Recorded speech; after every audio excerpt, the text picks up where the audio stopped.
So hi and welcome to another review, and today we're going to be taking a look at this 84 key, 75% keyboard here from Drevo.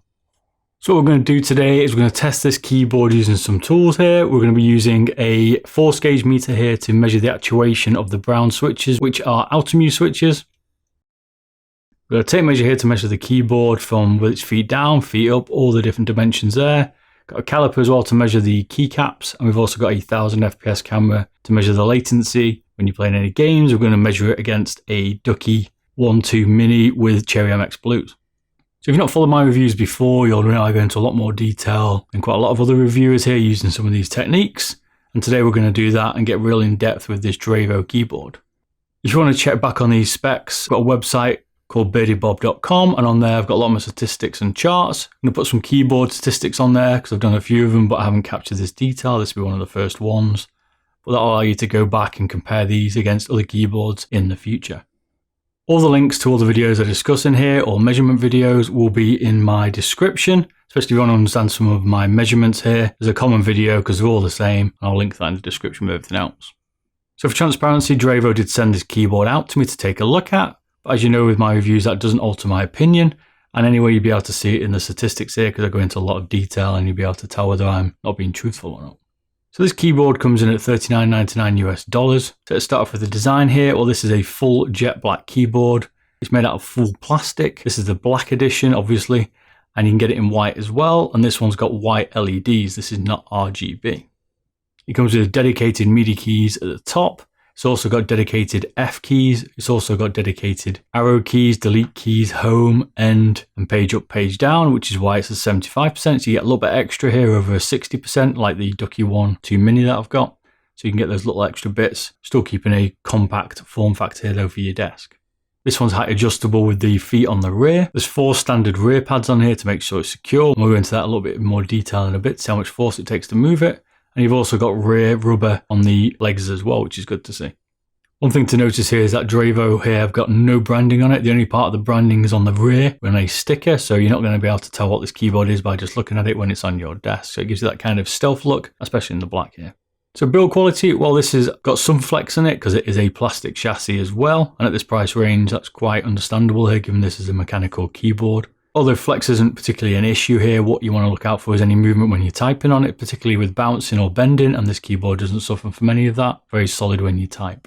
It's got decent rubber feet, so these are definitely not sliding around. They have an average force to move these of around 500 grams, which is good, so this is definitely stuck to your desk. It's not going to slide while you're gaming with it. And overall at this level, I'm quite impressed with the build quality here. It's at a decent standard. I couldn't find any defects in it, squeaks, rattles, creaks, nothing like that.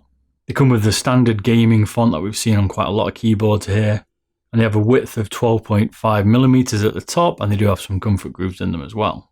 It does have decent stabilizers, which was good to see on this keyboard, and they're very similar to the ones Ducky are using, the style here. I found that these don't have any movement in them or rattle or anything like that, which was nice. They're certainly a good stabilizer. Let's get into one of the new tests here, the keyboards that I'm doing, and that's using a 1000 FPS camera here to take 3 measurements. And we're going to see how much latency is by pressing spacebar against the game Counter-Strike. A few people have asked me here to also use Kovac, which I'll use as well. And let me know in the comments if you want me to use any other games here. And we can try and see which one's going to give you different results, because a lot of people are telling me that different games will give you different latency results. So it'd be good to get a good range of them here.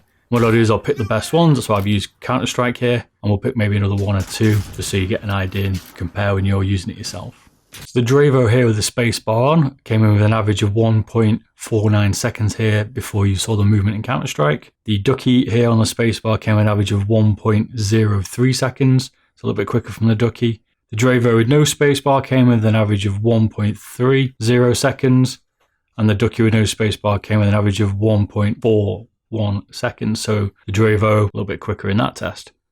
So what can we conclude for that? I think they're very, very similar here. Maybe the Ducky's slightly quicker because they did have a good edge here with the spacebar. What was interesting to see here is that the spacebar though probably made a little difference in terms of movement here, although that was quite expected. I just wanted to show it on the Switch and on the spacebar. So these OTMU switches here, hopefully they've not killed it, are mechanical as we said. 3 switches, you've got blues which are clicky with a tactile bump like the MX blues from Cherry. You've also got reds which are no click and no tactile bump, so linear. And then you've got the browns which are on this keyboard, which are no click and have a tactile bump.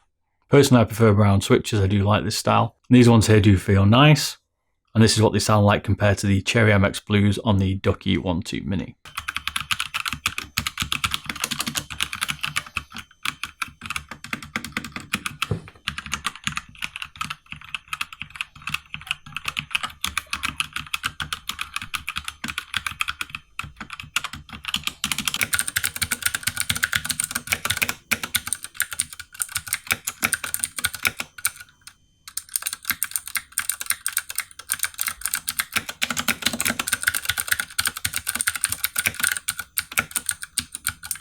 So the actuation force here, using the force gauge meter, these O2mu ones came in at 52 grams. So they're not too heavy a switch and not too light a switch. They don't activate without a little bit of effort. And overall for me, I was quite impressed with how good these switches were.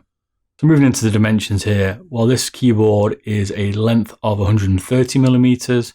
It's got a width of 337 millimeters. If we have the feet up, the front of the base is 18 millimeters and the top of the keycap is 28 millimeters. The rear base is 30 millimeters and the key height is 38 millimeters.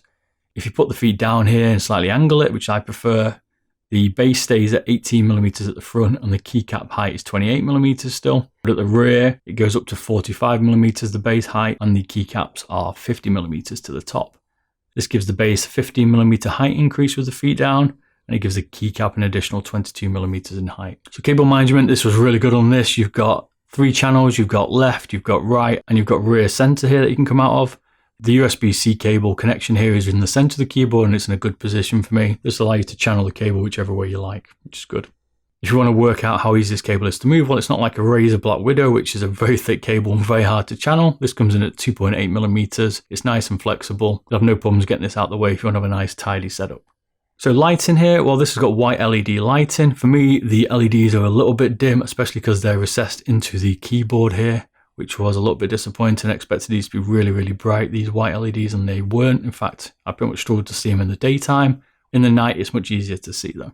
So all the lighting effects can be controlled via the FN key and the cursor keys, and they give you a good instruction guide out the box here on how to control all these. You don't need to go look on the internet. There's a nice little guide as part of the manual when you unbox it. So we've got the snake light effect. We've got reactive. We've got advanced reactive. And we've got breathing mode. There are abilities to set up some custom lighting here, but for me, really, I think the basics are just fine. I prefer just to leave all the lights on here. You can't really get overly fancy with the lighting effects on this, and because of that LED, you probably won't really see it that much anyway. Software, well, there's no software on this keyboard. It's all used via the FN key, which is good to see. So it's nice and easy to set up. This is literally plug and play. You have no issues at all. My conclusion here overall with this is that it's a good, decent keyboard. It has good feeling switches here for the price range.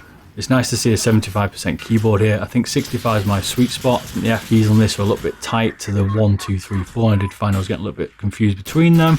Not particularly this Drevo's problem here. That's an issue with the layout from a 75% point of view. I found the quality of it was good. Yes, there's a little bit of flex. That wasn't an issue. The LED lighting for me is probably the letdown on this keyboard, where it's a little bit dull. It could be a lot better. The feet on this, make sure it's secured well and truly here. It didn't slide around whatsoever when I was playing Insurgency Gameplay here, and when I've used it during this week. And overall, I think this is a good keyboard for the price tag of $39.99 US. So if you've enjoyed this video, don't forget to like and subscribe. Let me know what other tests I could perform on these keyboards. Happy to do that. I'm going to try and get these quite in depth like the mice. And I'll see you all soon. Thanks a lot. Bye bye.